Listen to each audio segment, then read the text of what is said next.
Hi, everyone. Thanks for joining us today. It's a pleasure to have you with us. We're going to be talking about a new report called Distributional Equity in the Employment and Wage Impacts of Energy Transitions.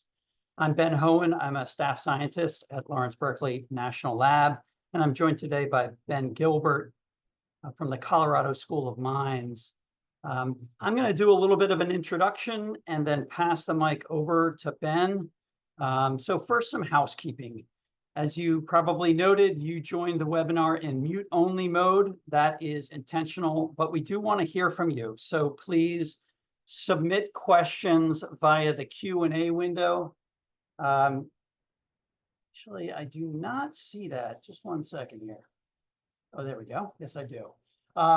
So you have a Q&A window at the lower part of your screen, and you can submit questions at any time during the webinar via that window. If they're things like looking for a link for something or something that can be dealt with during the webinar, we might address it right then. But otherwise, we'll address those questions at the end of the presentation. It's important to know that this webinar is being recorded, and that recording will be shared with all the registrants, whether you're here or folks are not here, and as well as the slides. So don't feel like you need to screen grab anything. We'll be sharing it with you probably early next week. So I think that's it for the preamble. Let me move to the next slide. So I'd like to acknowledge the Wind Energy Technologies Office of the U.S. Department of Energy for supporting this work. We couldn't have done it without them. And you should know that the views and opinions of the authors are ours alone and not necessarily those of the United States government or the regents of the University of California. You should also note that what we're releasing on our landing page site is a preprint version of the journal article. The final version of the journal article will be released in November as part of a special issue from the Journal of Association of Environmental and Resource Economists. So that's why we say it's forthcoming on the preferred citation. But you can get basically the exact same thing right now in preprint from that landing page site. That link is shown on the screen, and I also just pasted it into the chat. In terms of the authors, I mentioned Ben Gilbert's here today. He's an associate professor at the Colorado School of Mines. Also, Hannah Gagarian was a co-author, or is a co-author. She was previously a PhD student at the Colorado School of Mines and now has moved to Sandia National Laboratory as a system research and analyst there. So I'm going to go through a little bit of background and then hand the mic over to Ben. So to motivate this work, probably most of you on the call are well aware that we are seeing a massive increase in the amount of installed capacity and number of turbines as it relates to wind energy and also solar energy in the United States. And as these projects get built in the United States, it could shift the labor markets in and around those projects. We know that during construction, there's going to be a good deal of money spent locally, but also a good deal of money is collected over time locally through tax and rent, for example. So we wanted to better understand those long-term impacts that might exist from those expenditures. Maybe those expenditures went to hospitals, roads, and schools. Those folks probably work locally. We want to look at some of those things. There isn't much in this area. We've done some work almost more than a decade ago looking at it, but it seemed time to give this another look. As you can see from the figure on the right, we have wind development in many states across our country. So what better time to look at this where we can conduct an analysis that applies to a large majority of those states where we have wind development occurring. So as I sort of implied, wind projects can be an economic shock. These projects do employ potentially a number of individuals as part of the construction of the project. those individuals during construction might be using local hotels and going to local restaurants and things like that. And that's often the way we think of this local economic shock. But we had a more broad view looking at the fact that these projects also provide a significant amount of tax payments often to schools and counties, could be rents to landowners, and those might create permanent compositional changes to the local employment market. And we wanted to take a good look at that. Another aspect of our research is to think of wind development, and for that matter, the greening of the economy, as a means to address inequality. And what do I mean by that? I mean, you might have heard on many occasions the need to address potential historic inequities from past energy development. Some communities, for example, might have had a coal facility put in their community, and not only maybe are they experiencing pollution from that facility, but maybe they haven't been enjoying a great deal of the benefits from those projects as well. Regardless of how that worked out in the past, the current incentives and policies that are in place, surely at the federal level and also in some cases at the state level, are incentivizing the reversal of some of these inequities that might have happened in the past. And we thought, let's take a look at what is currently occurring with wind development in this case, in those communities, to see whether some of those potentially impacted individuals are benefiting in some way or another. At least let's provide some baseline data to understand that better. So that was another motivation of this work. And that is my entire overview. Ben, if you'll flip on your camera and take over the mic, I will mute myself and turn off my camera. You can take it away. Great, thanks, Ben. So I'm going to dive into the nitty-gritty here of the study that we did. So our research questions here, as Ben described a minute ago, is who has benefited locally from this wind energy development and by how much? And we're going to focus on employment and income as outcomes. But as a secondary sort of question here, what I'm going to show you is we have access to this very sort of high resolution, restricted access census data on almost the universe of workers in the states that we were given access to. And we have their geocoded residence locations. So we wanted to say, like, how much better can we measure the answer to this question using that high resolution data relative to the current standard in the literature that uses publicly available county aggregate data. So just to give you a sense of why the answer that we get might be different, first of all, when you're trying to use a county as a unit of observation to measure sort of what the economic outcome was from wind investment, counties are very irregularly sized and shaped across the country. So if you look at this picture on the right here, the county borders are in red, and a 20-mile radius around wind projects is in black. And you can see if you're in somewhere like Illinois or Iowa, where an entire county or a collection of counties may be circumscribed in that radius, maybe the county is a pretty good description of the economic unit that's impacted by a wind project installation.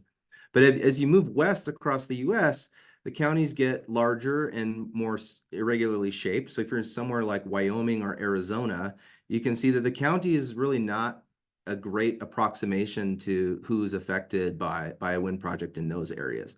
So what this does statistically when we're trying to do regression analysis on this problem is that some counties have huge measurement error in who's impacted and by how much, and other counties have less. And so that measurement error is not consistent across counties. It's not consistent across where the wind is being installed or where economic outcomes are good or bad. And so this measurement error can cause problems in any kind of regression analysis we might want to run. And that's also related to some common problems in the geography literature known as the ecological fallacy and the modifiable areal unit problem. And not to get too far into the weeds here, but the ecological fallacy arises when you're trying to make a statement or an inference about individual outcomes when you have a group level data. And so you can basically be subsuming a lot of the correlations and covariances between the individuals within the unit in the unit level measurement and not be measuring actually sort of what's happening to the average person.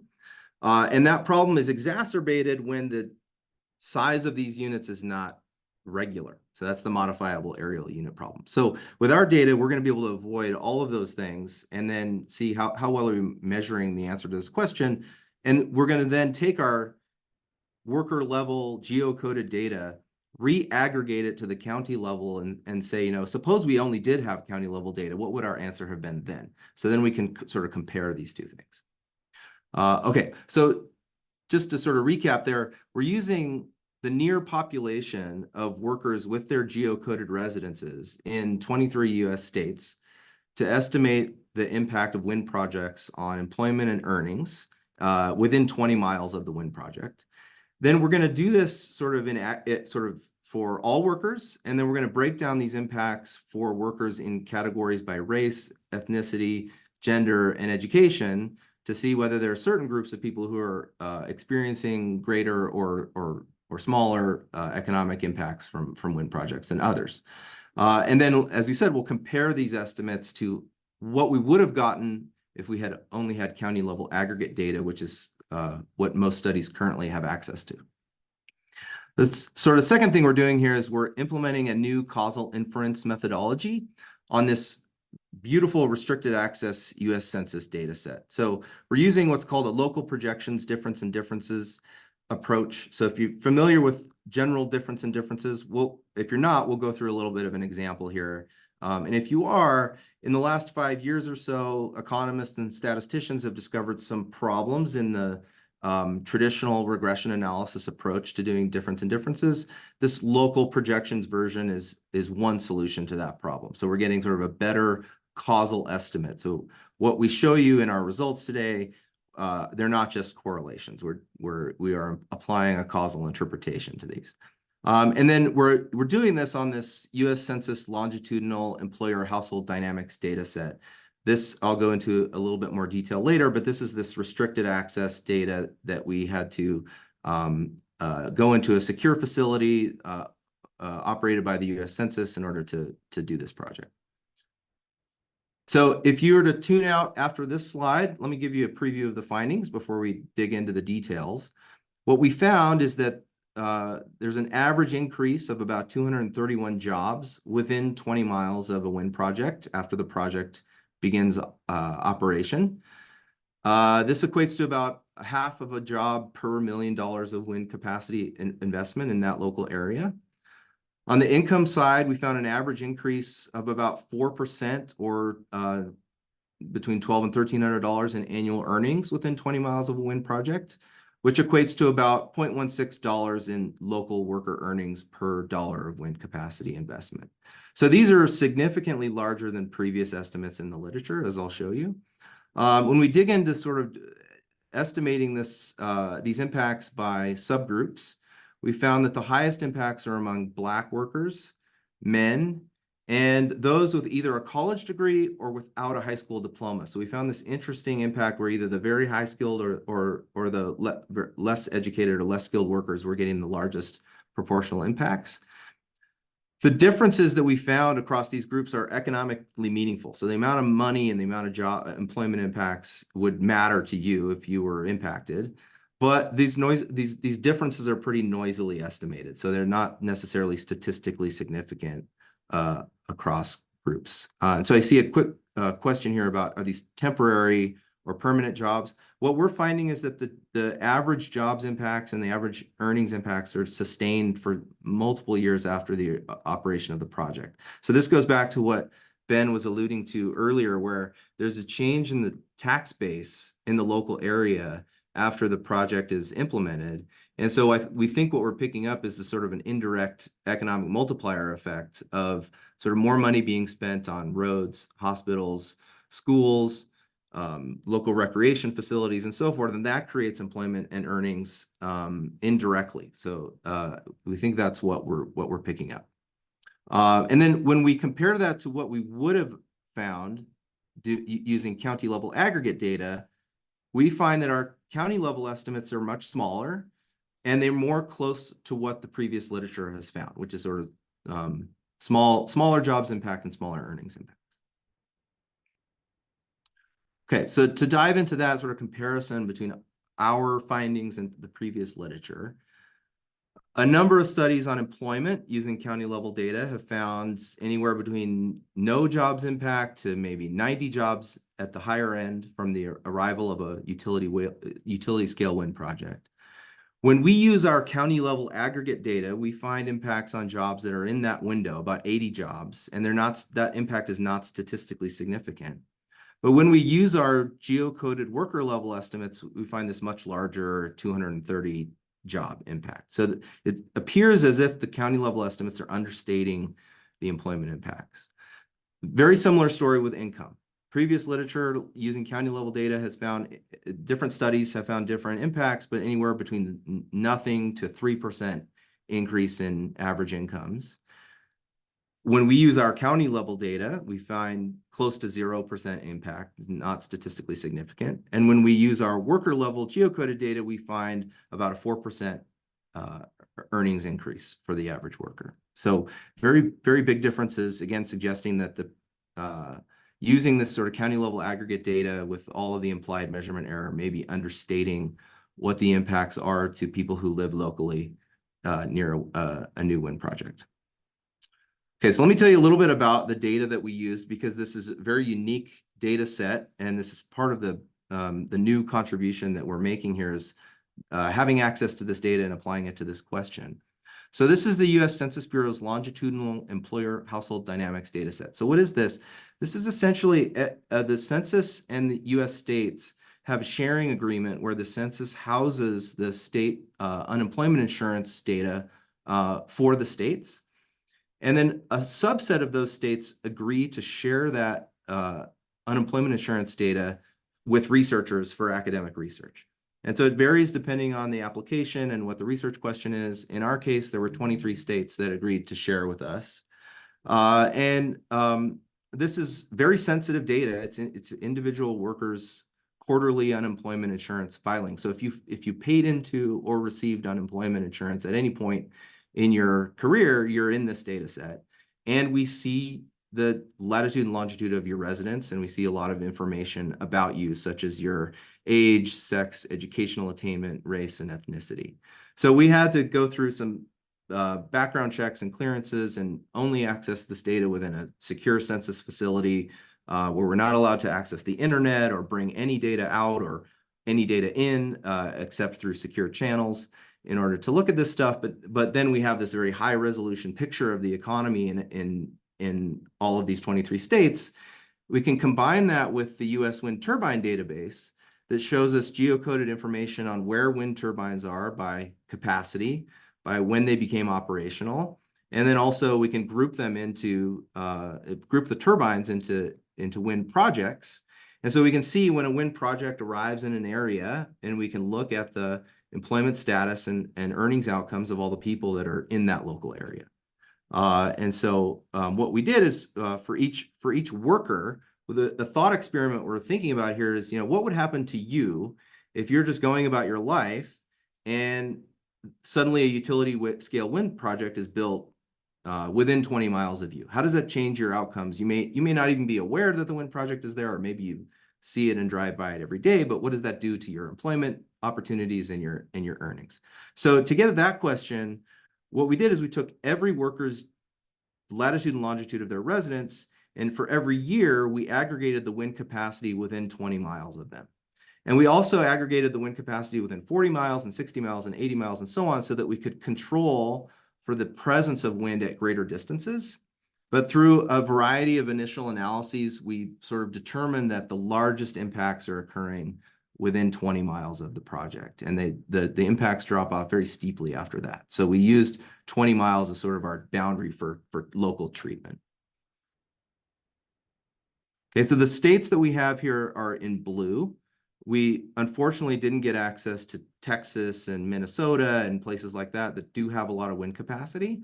But as you can see, where the black dots are wind projects, we do have states with and without a lot of wind capacity arriving within our 20-year period. So we have a lot of nice variation in people who are exposed or not exposed to a wind project within 20 miles of them during their working life.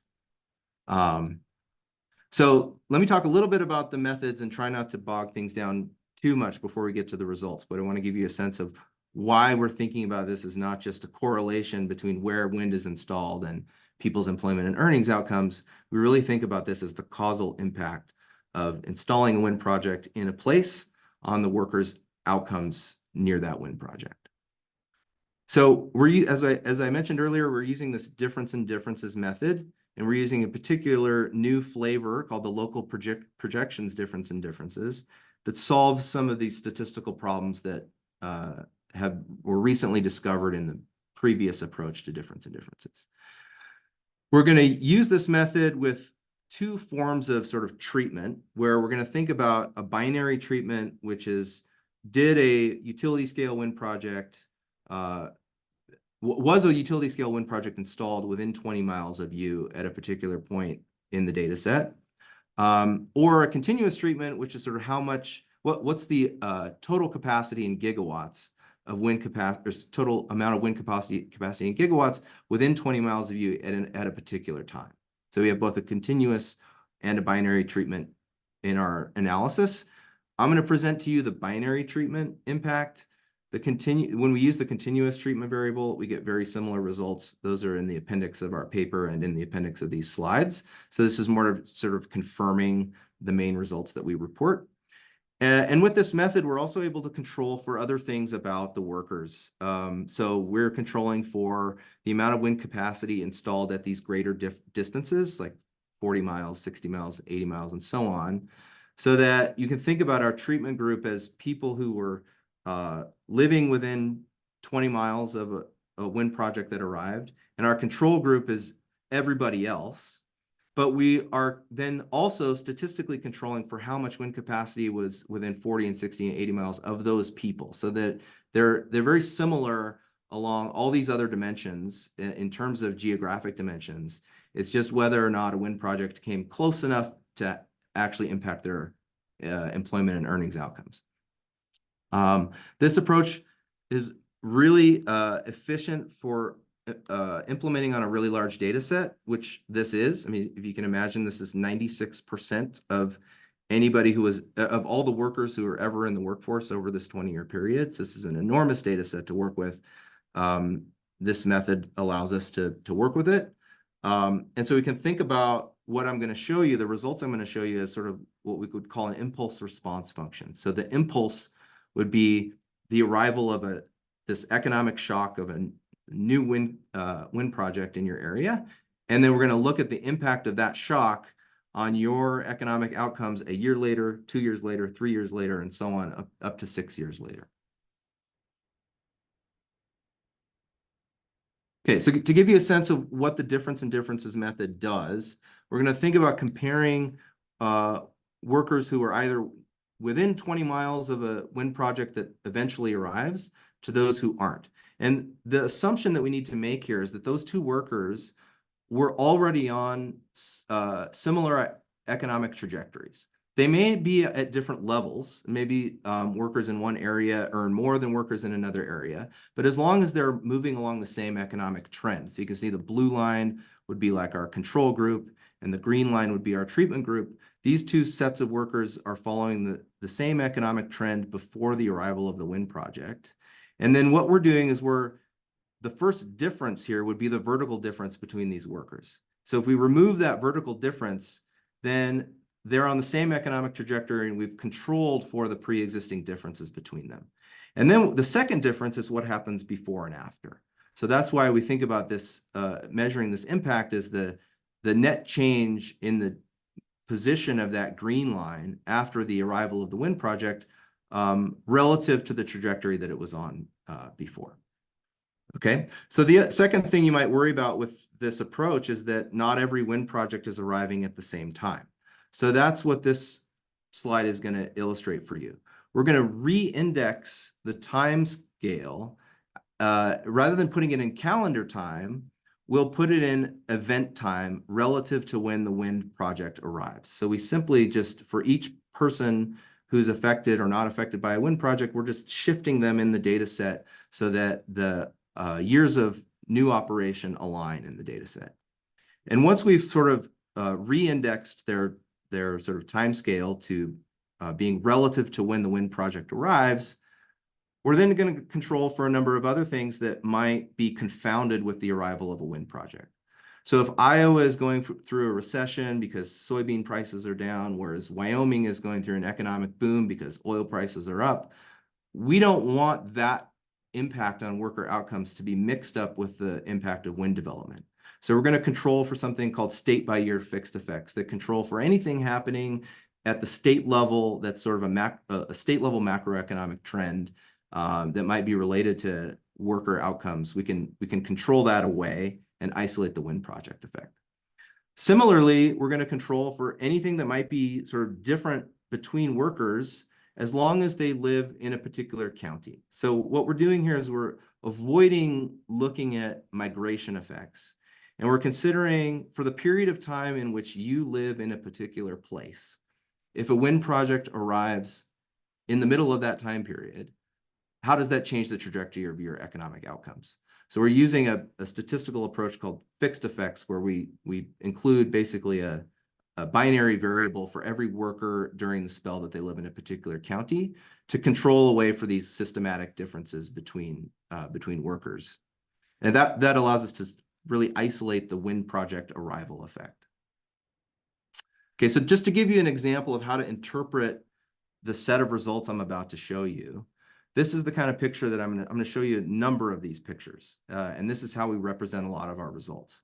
So what you're looking at here is, again, the x-axis is this event time where we've realigned calendar time into being relative to when the wind project arrives for a particular person. And then we're normalizing this to 2 years before the wind project arrives, because if there are construction phase impacts on employment and earnings, we want to be able to measure that. So that would be, we would consider that to be this sort of -1 period. The year before the wind project is arriving, there might be an impact on employment and earnings, and we can pick that up. And so to the left of the dashed line here, what we're saying is, what's the difference between people who lived within a 20-mile band of a wind project that arrives in the future and those who don't? And if we think they're on the same economic trajectory, then those little black dots should not be statistically significantly different than 0, because the later affected workers are no different than the workers who were not later affected. And so that this gives us confidence that they are on the same economic trajectory, that these sort of year-on-year changes before the project arrives are not different between these two groups of workers. Then after the wind project arrives, we're comparing, what happens to the trajectory of the affected workers relative to those who were unaffected after the event period. So that we can see here, for example, if you look at time step +3, we would see that the average worker who lived within 20 miles of a wind project has a higher employment likelihood or a higher earnings 3 years after the arrival of the wind project relative to a worker who lived in an area that did not receive a wind project. So that's how you will want to interpret the set of graphs that I'm about to show you. Okay, so in statistical terms, I'm going to maybe not dive into this in too much detail because I want to jump to the results, but I'm happy to answer more technical questions on this kind of approach. But this equation is the type of a regression we would like to run, where the y here is either an employment outcome or earnings outcome for worker I living in county C in year T. The capital D here would be our treatment variable for whether or not a utility scale wind project was within 20 miles of that worker in a particular year. Then these X variables are additional control variables, such as the presence of wind capacity or the amount of wind capacity at greater distances from that worker. And then the alpha and the mu here would capture those sort of worker-specific covariates that we're going to control away, or the state-level macroeconomic trends that we're going to control away. And the way that the local projections differences approach does is it says, let's take that regression model and let's transform it a little bit to evaluate changes over time for affected workers relative to unaffected workers.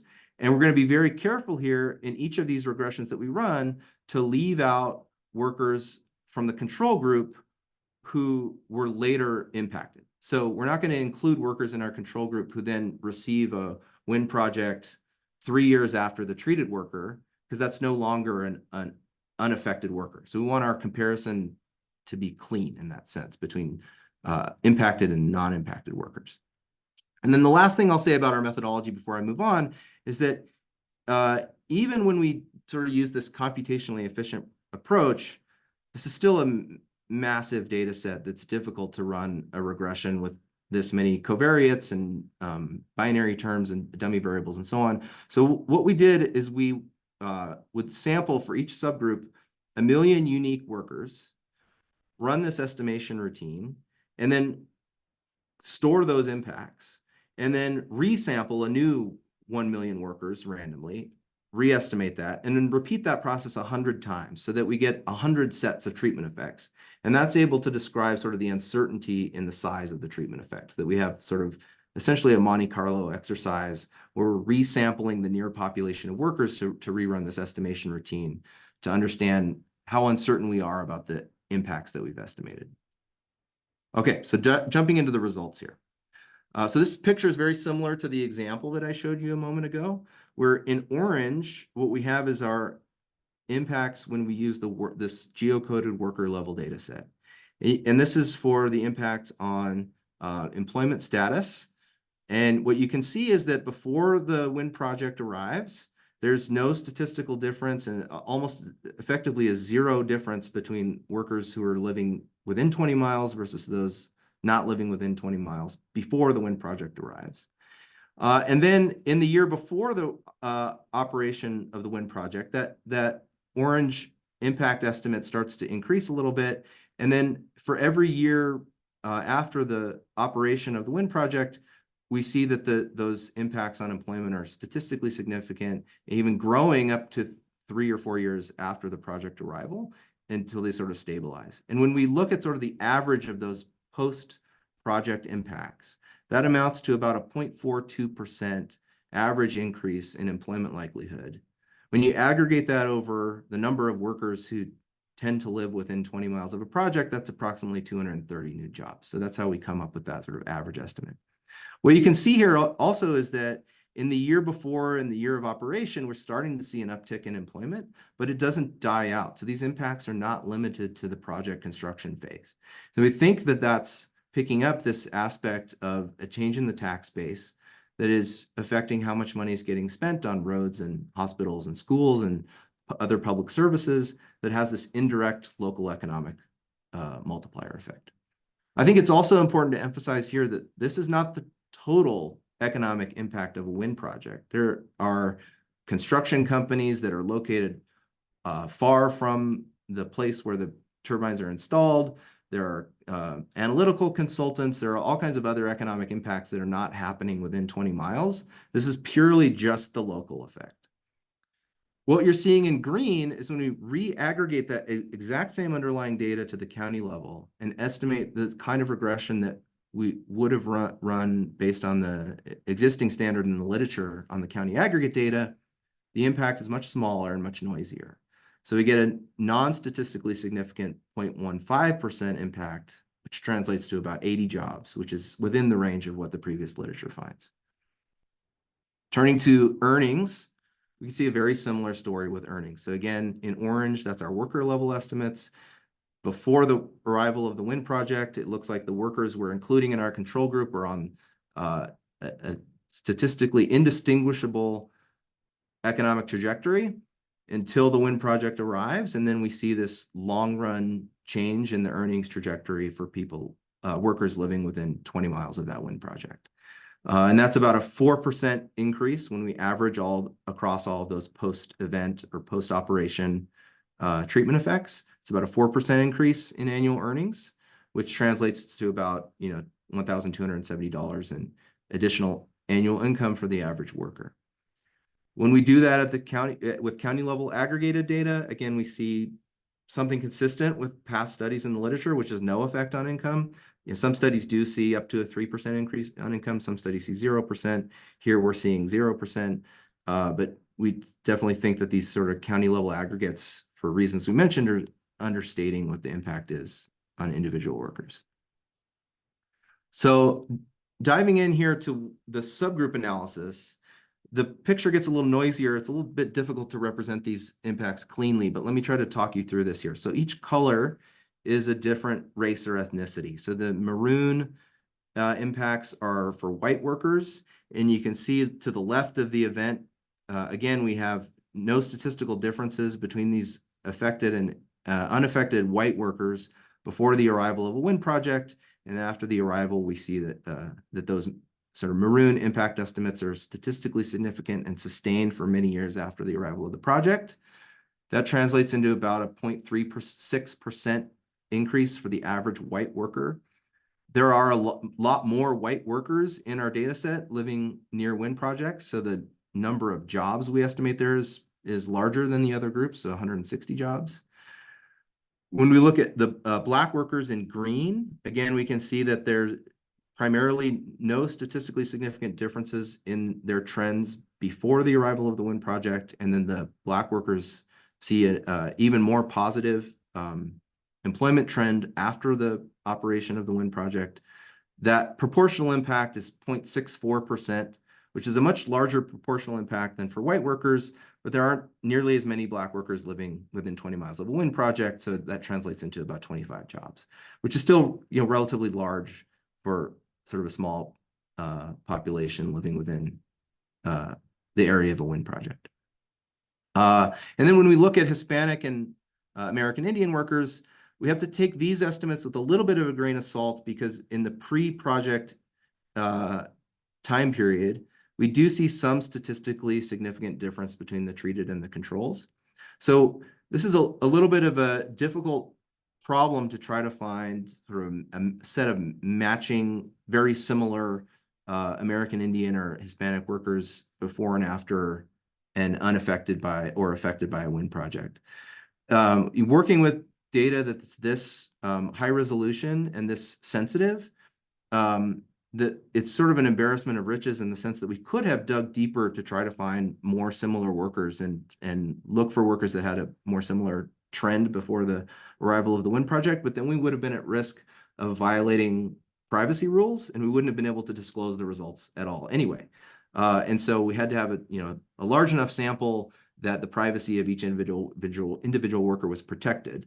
But when we look at sort of the post-project impacts on Hispanic and American Indian workers, and we add up across all four groups, we get something close to the 230 jobs impact that we had when we looked at the aggregate population as a whole. So we were estimating these independently. We didn't impose any adding up restriction at all. And yet, I think it gives us some degree of confidence that we're on the right track here, that when we do this independently, we're sort of adding up to the estimate that we found using sort of the entire sample of workers.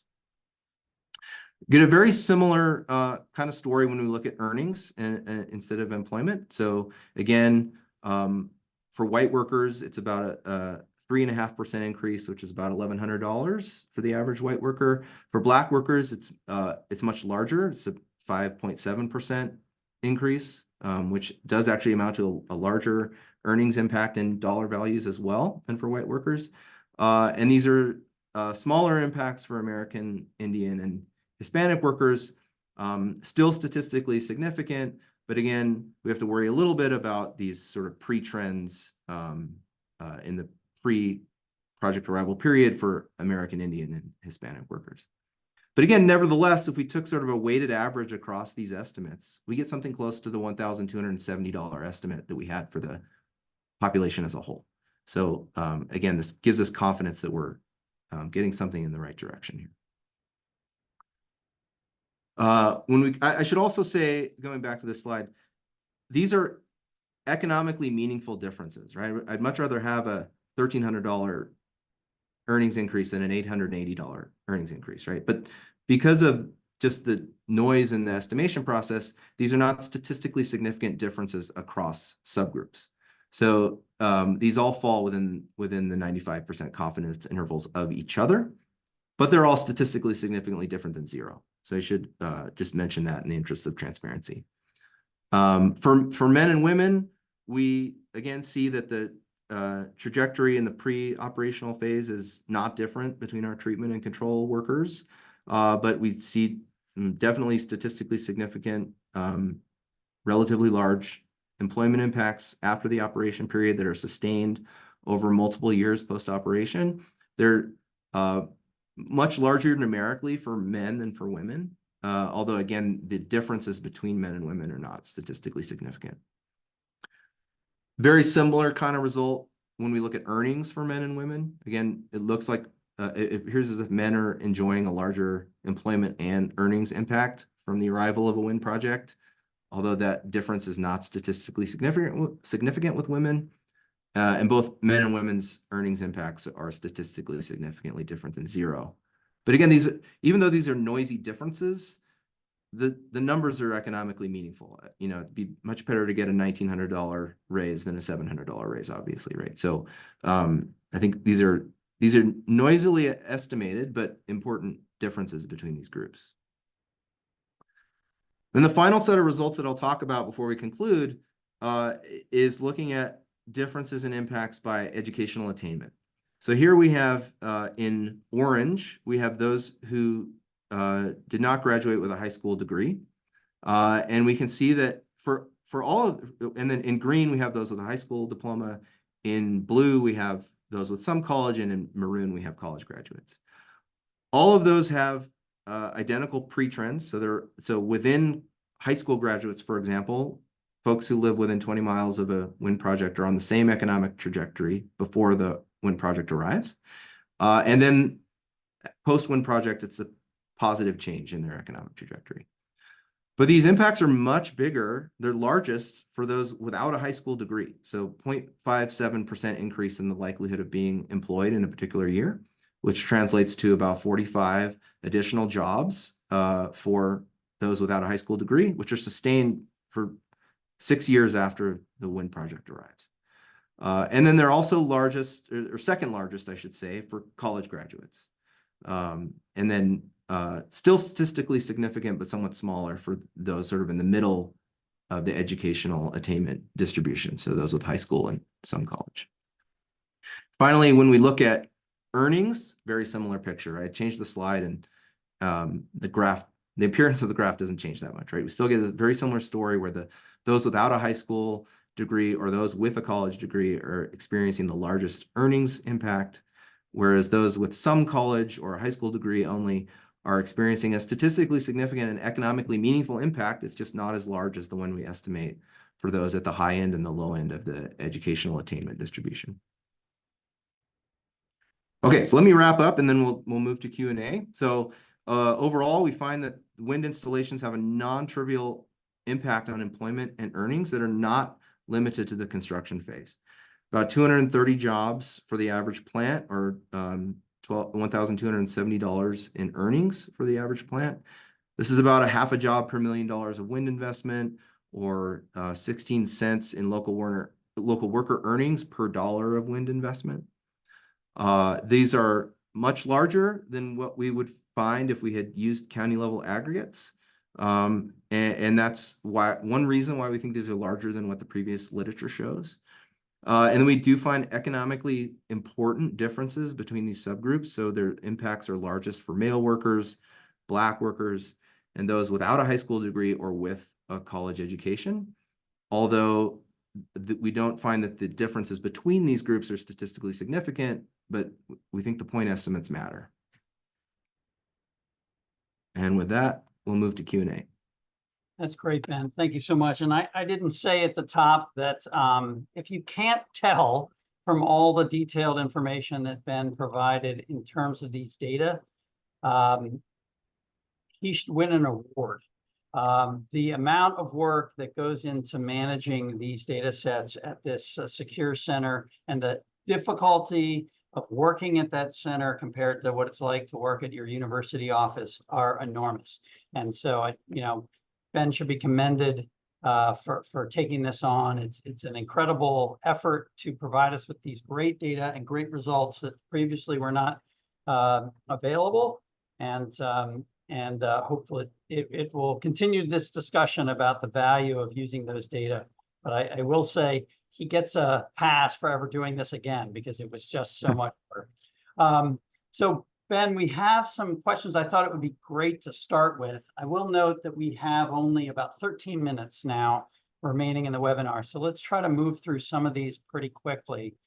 I thought a first good question was a question about how do these results compare to other results? The way it was asked was, have you compared this against known data, known other results? But I think what's useful is to think about how you address this in the paper in terms of economic shocks. What's normal for economic shocks and how does this compare to them as well?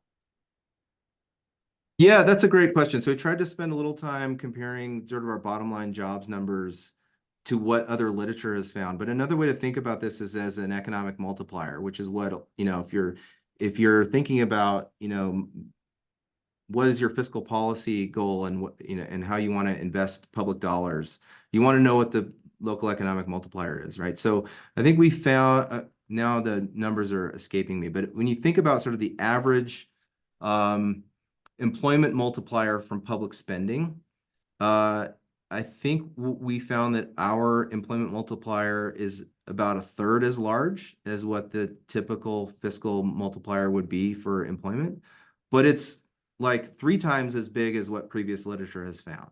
And it's important to remember also that when those sort of macroeconomic fiscal multipliers are estimated, they're looking at the total economic impact, whereas we're only focusing on the local indirect economic impacts. And so I don't think we're capturing a total economic impact. I suspect that if we were to look at all the impacts on every construction company and consulting company that was involved in the design and implementation of these projects and all the scientists who studied the wind direction and all that stuff, it would probably be pretty close to the typical public spending multiplier. It's just that we're looking at a subset of that.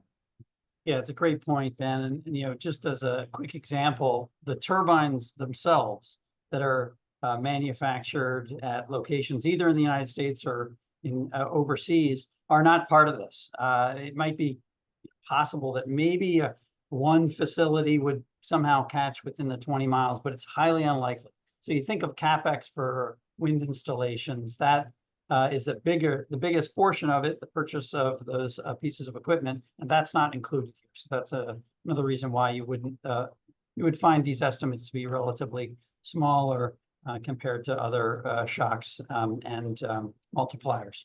So let's see here. The next question would be just quickly going back to results again. I know that the methodology.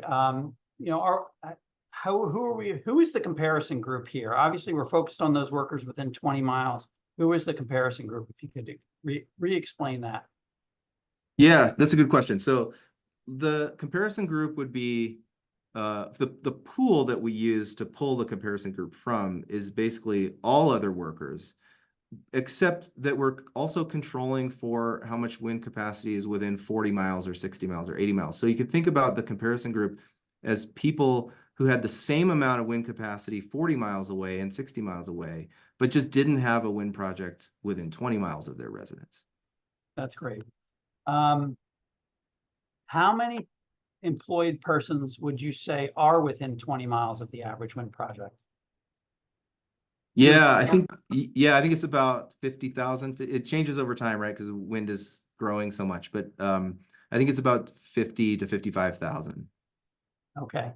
How would the size of the wind project impact this outcome variable? You used a binary variable, but on the continuous side of things, were the effects statistically significant, meaning for larger projects within that 20-mile radius, you'd find a larger impact?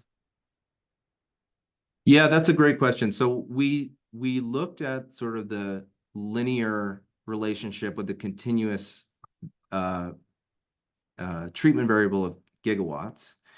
And when we estimated that coefficient and then translated that into the impact for the average wind project, so we translated the size of that coefficient on gigawatts to what the average gigawatts of the average plant was, we got something very similar to these binary treatment impacts, like very, very close. What we didn't do was look at like different bin treatments for different size wind projects, which is something I would have loved to do. The problem with doing that when you're working with data that's this sensitive is that now you're cutting the sample narrower and narrower. So the population that you're looking at, say for wind projects that are, in the top decile or something, you're now at a greater risk of disclosing the privacy of the people that live near those huge wind projects. And so that was just a heavier lift for us to try to overcome all of the challenges of the burden is on the researcher to prove that you're not risking the privacy disclosure or the privacy violation of these workers. So it was just hard to do. So I totally agree with the question. I would love to do that. I think it's the right direction to move, but we weren't able to do it in this project. Yeah, and anytime the data that you're seeing today took sometimes 6 months, 4 months, or 6 months for them to agree for us to be able to show it to you. There was a long process of reviewing the data that came out of that center and before we were able to share it. But along those lines, do you happen to remember what the typical plant size was within that 20 miles to give us a sense of the megawatts installed? I don't remember that off the top of my head. Yeah, let's see. The figure's in the paper, but I think it was about 300 megawatts. Okay. There you go. That answers that question. And just folks know if you've asked a question and you've put yourself in as an anonymous attendee, we won't be able to respond to you after this. So if you do want to re-ask a question with your email, we can get back to you if we don't have time to get to all the questions. We are doing pretty well, but I'm not sure we'll get to all of them. Let's see. I've got a real technical question for you, and I'm just going to read it, Ben. I have to say, admittedly, I didn't totally understand it. So regarding the first results side, for the county level data, before the wind project begins, we see more deviation from zero versus what we see with the worker level data. Yeah, so maybe that first figure there. Presumably this is because comparison groups were designed for the parallel trajectories or trends based on the worker level data. Not exactly sure what that means. Maybe you do. Would you anticipate similar results after the wind project begins if the county level data were used to determine the comparison groups with parallel trends? Or if this is this something that you have looked at? Do you understand that question, or should we ask the questioner to send it back in? I can take a crack at it, and then if it's not sufficient, then I'm happy to hear the question re-asked. But I think the question's a good one. So I think the way that I would approach this is what we could have done, and what some studies do, is they try to find a matching county. For every county that has utility scale wind capacity, they try to find a matching county that doesn't have wind capacity, so that your control group is a narrower subset of all counties, and you try to match on everything relevant about that county's economic performance before the wind project arrives, so that they're as close as possible but for the arrival of the wind project. So we could have done that and tried to reduce some of those pre-treatment differences in the green dots, where try to get the green dots lower to the line. We didn't do that for two reasons. Number one, I really wanted this to be apples to apples, in the sense we're using literally the exact same data. Every single worker that went into the orange line, or the orange dots, it went into the green dots also. It's just that they were then summed up or averaged up to the county level, so that this is really like to like. It's just one is aggregated and one is not. So I wanted that apples to apples comparison. And then the second reason is that, again, going back to the privacy disclosure issue, is that if we say had 1,000 counties at our disposal, and 300 of them have wind projects and the other 700 don't, and then we narrow that 700 down to 400 that are good matches, or 200 that are good matches. Now we have a higher hurdle to meet in proving that we didn't violate anyone's privacy, because we have all of these subgroups. So the census worries a lot that by reporting estimates from 2 out of 3 subgroups, right, the treatment group, the matched control group, and the group of counties we didn't lose, somehow a hacker could reverse engineer Ben Hohen's income And so, that was the other reason that we didn't do that. But I think, other studies have done that, and they still find employment impacts that are within the range of what we're showing for county level and much lower than what we're showing for worker level. Great. Then, would this include the direct jobs that were hired locally within that 20 miles during wind project operations? Yeah, it would. Anyone who reports their residence to the state unemployment insurance rolls as being within that 20-mile boundary, it would be included. Okay. I'm going to quickly answer kind of a set of questions that have come in. Can we do this for solar? Can we do this for Texas? What about in the future? How different technologies change? Can we do this again? It's possible, but as I mentioned, it's just a ton of work. We don't have any immediate funding or interest in doing that, I'm sorry to say, but hopefully we'll inspire others to do this, or we can find a way to do it in the future. Let's see. Are changes in income only wages, or could they include other sources of income, for example, royalties or lease payments, if, for example, one of the leaseholders that has a wind turbine on their property or is near a wind project was included in the sample? Yeah, super important question. So that's one of the, I think, interesting facts that these wage impacts are so large is that this is only wage and salary income. So lease payment income is incredibly hard to get at. I don't know of any data set that we could systematically do that across all people who are paid a lease or rental payment. So this is purely the type of earnings that you would pay unemployment insurance tax on. So wages and salary.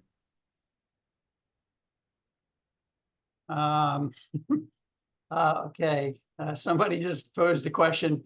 How much would it cost to do this again if it was privately funded? We won't answer that online, but that person has given us their name, so we can talk about that. Happy to. Yeah. Let's see. Question about offshore, same sort of thing. Probably more difficult, I would say, with offshore, because those projects are going to be built from a port largely, and that's where the workers might be coming from. But it's a good question as to what are the economic impacts of offshore wind energy development, but a lot more problems as compared to this work.